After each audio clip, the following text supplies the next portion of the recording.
Irmãos, graças a Deus, estamos aqui na nossa última edição, na nossa última aula aqui de evangelismo, nossa aula 6.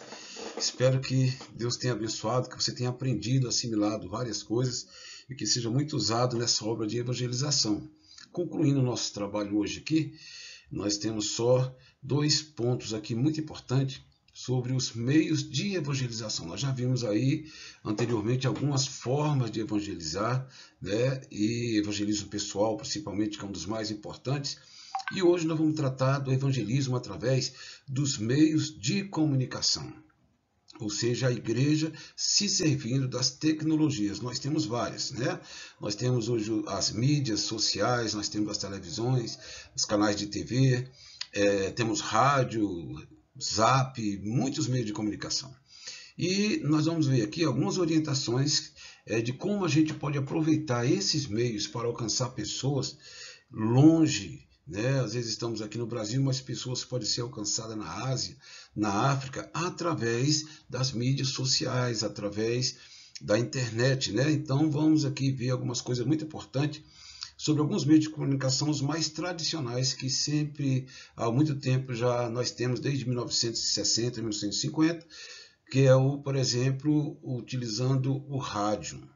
O rádio, ainda que possa parecer que está defasado, né? Nós já temos televisão, TV 4K, temos tantos meios de comunicação, e na verdade muitas pessoas não usam mais o rádio, mas ainda uma grande parcela da população no Brasil, no interior do Brasil e fora do Brasil, ainda se serve do rádio. Então ele é um ótimo instrumento de evangelização. Com relação a algumas orientações para evangelização através de rádio, nós temos, primeiro, ter consciência de que o ambiente de rádio não é uma igreja, é um meio de comunicação, é uma forma de expressar o evangelho, mas num ambiente diferenciado. A questão da tonalidade de voz, a forma de expressar tem que ser de uma forma totalmente audível, compreensível. Então é muito importante ter esses cuidados, ajustar o tom de voz, né, para que todos possam ali assimilar as informações, ter preparo espiritual, porque, como nós sabemos, a voz do locutor chega a lugares muito distantes.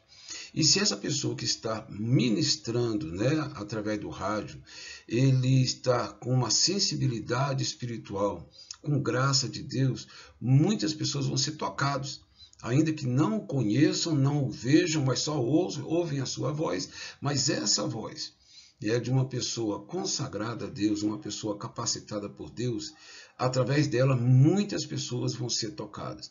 Então, o preparo espiritual é muitíssimo importante, assim como o preparo intelectual, que envolve a gramática, uma pronúncia correta do português.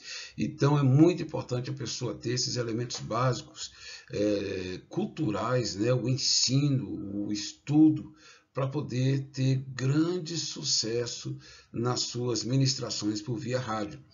Procurar ter o esboço escrito. As pregações por rádio são diferenciadas, por isso é muito importante, né, evitar improvisações. Então, se há uma ministração de uma palavra, que a pessoa leve toda ela por escrito para facilitar essa expressão dessa mensagem. Adequar a mensagem ao tempo disponibilizado pela emissora. Isso é importante, né? Porque há um contrato que é feito com a emissora, né, que permite ou que cede aquele canal, e há uma janela de tempo. Então tem que ter uma disciplina, tem que ter ali uma certa confiança com relação ao horário que vai ser, uma programação com relação ao horário, para que possa distribuir todas as oportunidades, o momento para que haja música, o momento para que haja ministração da palavra de Deus. Temos ainda a televisão. Televisão, vídeos, transmissões online. São transmissões em que a imagem é difundida ali. Isso é muito importante. São 3 sistemas diferentes, né? Televisão, vídeo e transmissões. As 3, a princípio, são gravadas. Há programações de TV que são ao vivo, mas na sua média são gravadas. Nós temos os vídeos, que podem ser disponibilizados pelo YouTube e outros canais também de mídias sociais, e as transmissões online.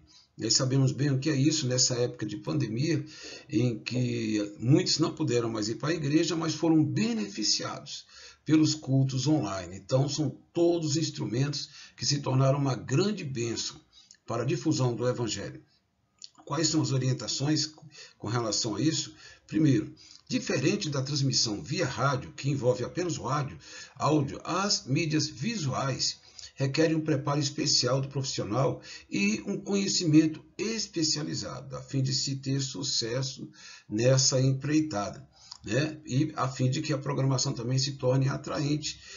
Nós vemos aí as igrejas, as TVs seculares, as emissoras seculares, com toda a sua programação, tudo muito bem feito, todo um cenário muito bem elaborado, e da mesma forma, para que consigamos então ser atraentes, né, para que as pessoas parem no canal e possam ali ouvir o que está sendo falado, há toda a necessidade de um preparo, de uma ambientação profissional. Por isso que é muito importante o aspecto profissional. O amadorismo não cabe nessa empreitada, né? Tem que ser uma questão profissional para que possamos alcançar os objetivos idealizados.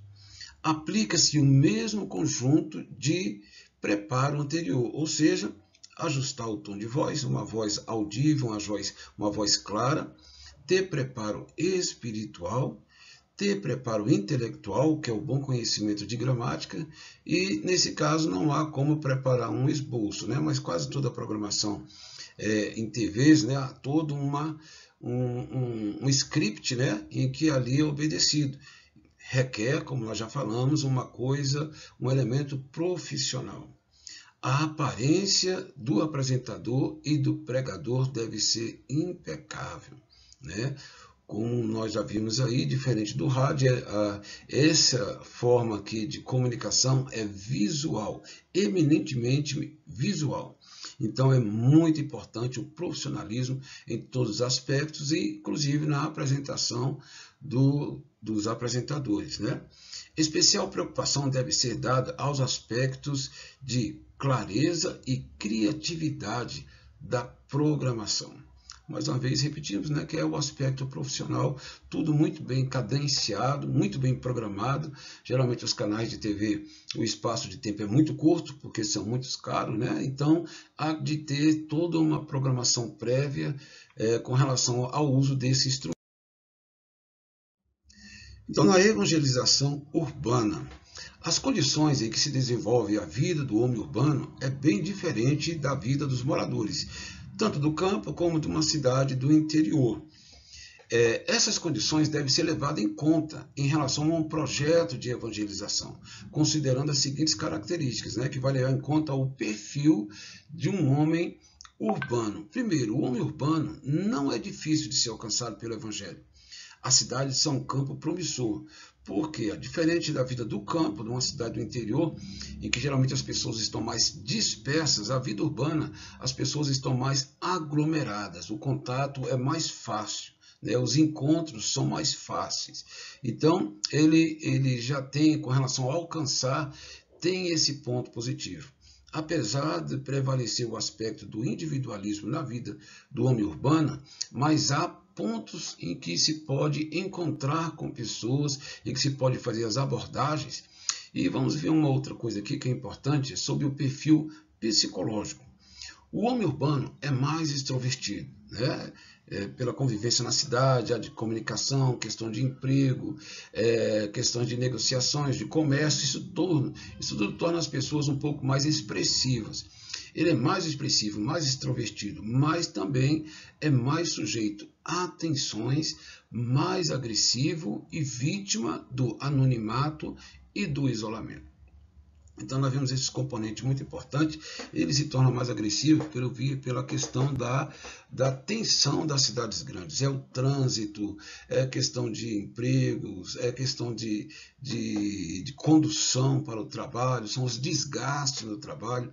Isso torna o homem da cidade mais tenso, mais agressivo, no tocante a nem sempre ter a paciência necessária para ouvir pessoas, né? Tudo isso já pelo ambiente que ele vive. E ao mesmo tempo são mais sujeitos ao anonimato e ao isolamento, ou seja, apesar daquela multidão de pessoas, cada um está no seu universo, um não tem contato com o outro, então é uma multidão de pessoas sós, isoladas. Esse é o aspecto e o perfil psicológico do homem urbano, solidão no meio da multidão. As características sociais do homem urbano é consumista, individualista, maior valor a grupos secundários do que familiares.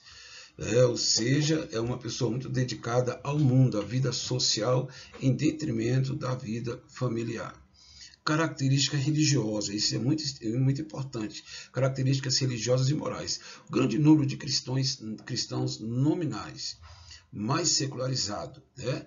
Ou seja, as pessoas elas têm uma religião ou professam ter uma religião, mas na sua maioria, como eles são muito voltados para a vida secular, para a vida do dia a dia, para as diversões, apesar de professarem uma religião, uma fé, a maioria não se dedica ao exercício dessa fé. Eles são mais secularizados, o estudo, o conhecimento cultural, o seu desenvolvimento cultural leva algumas pessoas a colocarem em segundo plano ou descartar os aspectos espirituais da sua vida. Por isso, rejeita o sobrenatural, mais sujeita aos enganos doutrinários e filosofias.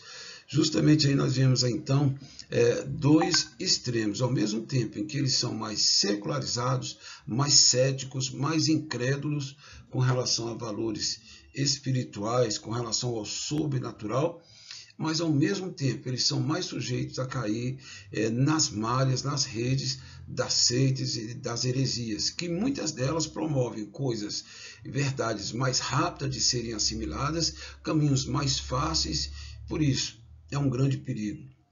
Um dos problemas do homem urbano, os problemas que eles enfrentam, primeiro, socioeconômico, baixo nível de vida, desemprego, moradia, transporte, novas formas de comunidade.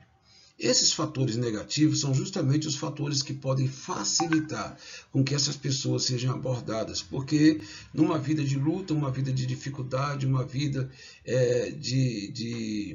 de falta e necessidades pessoais, faz com que muitos estejam abertos a um socorro, a uma abordagem. A igreja é o melhor lugar do mundo para ofertar um ambiente de aconchego, um ambiente de segurança, um ambiente, se há individualidade lá fora, na igreja a comunhão, há amizades mais sólidas que pode aliviar tanta coisa negativa que a vida urbana oferece. Com relação ao aspecto familiar, há uma clara desintegração familiar, diminuição da família, tendência à infidelidade, má formação moral dos filhos. O índice de divórcio é muito maior no ambiente urbano e justamente pelas facilidades que a vida urbana oferece. O mundanismo, as diversões, as propostas, tudo é muito fácil, tudo é muito disponibilizado de maneira de fácil acesso. Isso constrange para a infidelidade conjugal e com isso a desagregação familiar também. Aspecto cultural, eles são mais suscetíveis à cultura de massas e suas consequências, ou seja, o circo, o show da vida, eles são mais tendentes, são mais atraídos para essas coisas em que a vida social oferece, as badalações da vida. O aspecto espiritual e moral, há uma proliferação de ideologias e seitas, alcoolismo, drogas, corrupção moral, pornografia, decadência do cristianismo. Infelizmente, no meio urbano, nós vemos aí uma coisa um pouco antagônica, ao mesmo tempo que esse homem ele é mais envolvido para as coisas seculares, mais para as coisas mundanas, ao mesmo tempo esse homem tem uma necessidade, por esses aspectos não preencherem a sua vida, eles têm mais uma facilidade de acessarmos e oferecer um outro lado da vida, a proposta do Evangelho para suprir. Tudo isso no meio de uma concorrência muito grande entre o Evangelho, o reino de Deus, com o mundanismo e as luzes que esse mundo oferece. Então é tudo muito fácil, o pecado é muito fácil na vida urbana. Isso faz com que algumas pessoas não consigam absorver a mensagem do Evangelho, não consigam viver a mensagem do Evangelho. E aí entra a igreja, uma igreja espiritual, uma igreja estruturada, uma igreja com uma juventude fortalecida na palavra, é que vai poder fazer a diferença nessa sociedade. Que Deus nos abençoe a cumprir esse propósito da igreja, que é evangelizar o nosso país, evangelizar as nações. Que Deus te abençoe e continuamos aqui nos colocando à sua disposição. Qualquer dúvida, pode entrar em contato conosco, você já tem o nosso zap. Que Deus te abençoe em nome de Jesus.